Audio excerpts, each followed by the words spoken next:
आज से करीब 13.7 बिलियन ईयर्स अगो एक्सप्लोड हुआ एक टाइनी बॉल में, जो कि एक सिंगुलर एटम था जिसे बिग बैंग कहा गया, जिससे एक्सपेंशन हुआ एनर्जी और मैटर का। इस एक्सप्लोजन के पहले 3 मिनट के अंदर ही पहला एटम बनता है। बिग बैंग के करीब 3 लाख ईयर्स के बाद टेम्परेचर 4500 केल्विन तक घट जाता है, जिससे मैटर्स बनना शुरू होते हैं और यूनिवर्स ट्रांसपेरेंट हो जाता है। बिग बैंग के बाद आज से करीब 5 to 6 billion years ago formation हुआ स्टार्स का। पर कैसे? पर अगर आपने अभी तक बिग बैंग थ्योरी का डिटेल्ड वीडियो नहीं देखा है तो आप आई बटन पर जाकर देख सकते हैं। Hello everyone, welcome back to my channel. आज के इस वीडियो में हम बात करेंगे स्टार्स के फॉर्मेशन के बारे में। तो चलिए शुरू करते हैं। स्टार्स एक ऐसी सेलेस्टियल बॉडी है जिसकी अपनी हीट और लाइट होती है, पर यहाँ क्वेश्चन ये है कि इनका फॉर्मेशन आखिर हुआ कैसे।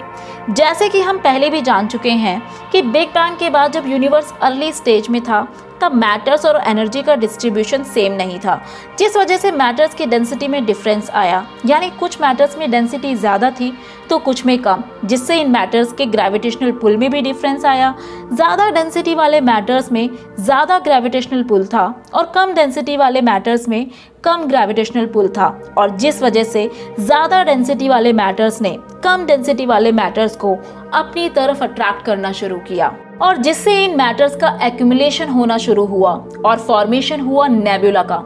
नेबुला जिसमें शामिल थे ये मैटर्स, डस्ट पार्टिकल और गैसेस, और ये नेबुला अभी भी और मैटर्स को अपनी तरफ अट्रैक्ट करता रहा अपने ग्रेविटेशनल पुल की वजह से, जिससे इनके अंदर प्रेशर बढ़ने लगा। प्रेशर बढ़ने से डेंसिटी बढ़ने लगी और डेंसिटी बढ़ने से टेम्परेचर और ज़्यादा बढ़ने लगा। टेम्परेचर बढ़ने से हाइड्रोजन एटम हीलियम में कन्वर्ट होने लगे, जिससे शुरू होता है इनके अंदर फ्यूज़न। ये एक ऐसा प्रोसेस है जब हाइड्रोजन हीलियम में चेंज होने लगता है तो रिलीज होती है और ज़्यादा एनर्जी, और एनर्जी को यूज़ करके दोबारा हाइड्रोजन चेंज होता है हीलियम में, और ये फ्यूज़न लगातार कुछ इस तरीके से चलता रहता है, जिससे गैसेस के क्लम्प्स बनने लगते हैं और कोर का फॉर्मेशन होने लगता है, और इसी तरीके से फॉर्मेशन होता है स्टार्स का। और इसीलिए इन स्टार्स की अपनी हीट और लाइट है। इनका फॉर्मेशन 13.7 बिलियन ईयर अगो से लेकर 5 to 6 बिलियन ईयर अगो के बीच में हुआ। इस टाइम पीरियड को डार्क एज कहा जाता है। पर इन स्टार्स के बन जाने के बाद फॉर्मेशन हुआ गैलेक्सीज का। गैलेक्सी जो कंटेन करती है मिलियन से ट्रिलियन स्टार्स। समय के साथ साथ यूनिवर्स में बहुत से स्टार्स का फॉर्मेशन हुआ, और जब स्टार्स एक दूसरे के पास आने लगे और इकट्ठा होने लगे तो एक डिस्क टाइप स्ट्रक्चर बनने लगा, जिसे गैलेक्सी कहा जाता है। हमारे यूनिवर्स में ना जाने कितनी गैलेक्सीज हैं। फॉर एग्जाम्पल मिलियन और ट्रिलियन स्टार्स के ग्रुप को मिलाकर एक गैलेक्सी, और उसी तरह से स्टार्स के एक और ग्रुप को मिलाकर दूसरी गैलेक्सी कहा जा सकता है। ये गैलेक्सीज वास्ट डिस्टेंस तक फैली होती हैं।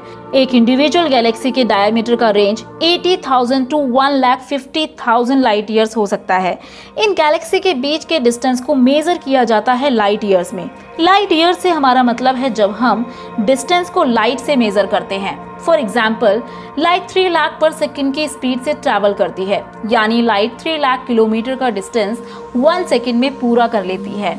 तो इसी तरीके से लाइट एक साल में जितना भी डिस्टेंस ट्रैवल करेगी उसे 1 लाइट ईयर कहा जाता है। तो कुछ इस तरह हुआ हमारे स्टार्स का फॉर्मेशन। आई होप आपको ये वीडियो पसंद आई होगी। For more informative videos do like, share and subscribe to our channel.